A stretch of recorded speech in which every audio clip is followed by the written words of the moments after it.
Holiday pressures make sobriety a challenge during this time of the year. Family and friends can be grateful for the recovery of loved ones, but may not know how to support them.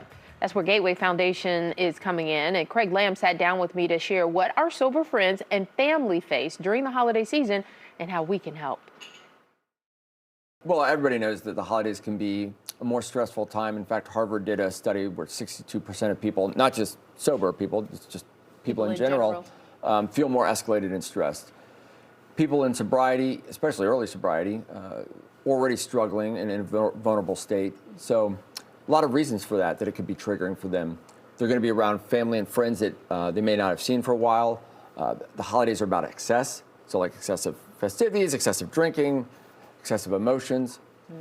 So it could be very triggering for them at parties. Everybody else is drinking, so they want to join in. They don't want to seem like an outcast, and then that puts them in a position where they're trying to fight with themselves. Right.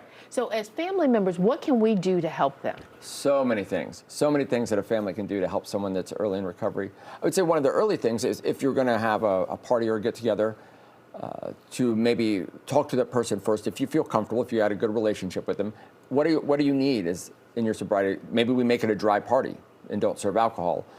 Sometimes families will do non-alcoholic drinks, but that itself can be triggering. So maybe just to not have that. We could also, if you're asking someone, hey, would you like a drink? If they say no, maybe just don't dig, because that person may or may not be open about the recovery. They may feel uncomfortable getting into it. Now they're feeling more stressed. So just accept it, like, oh, okay, cool. Or maybe, what can I get you? Instead of here's a beer, asking them. We could ask the person what we could best do to support it, have alternatives. I think it's important to have an exit strategy or an escape plan for the person in sobriety, so that if they're feeling overwhelmed, they've got a safe place to go or a way to get out of the situation. And I imagine it would be good to prepare some of the people that are coming to the party that this person may be there and may need a little help, and kind of recruit them to For sure, being proactive is definitely a great strategy. Setting up the get-together, if you know that there's a person they have tension with, maybe prepping that person.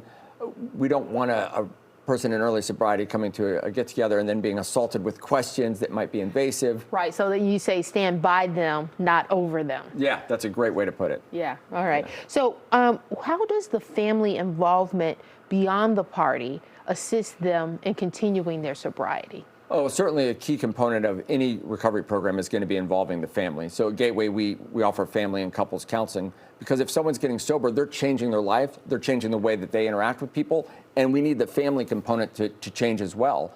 I need to be attuned to their needs. So important that family be involved in the recovery, whether that's through couples counseling, therapy, a family program. The impact of that would be that the person's going to have a better likelihood of reduced substance use. You're going to see less problematic behaviors. When there is family conflict, they're going to be better able to deal with it, because the family's educated on what they need.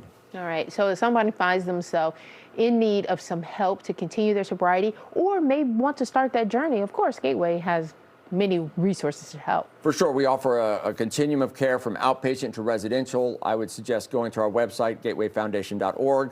Get a lot of information there. We have a 24-hour hotline where people can get assessed to find out, do I need services and what kind. Like I said, we offer family services. And know exactly where it is that they need to go to get that help. Yeah. Oh, Craig, thank you so much for sharing. Yeah, thank you.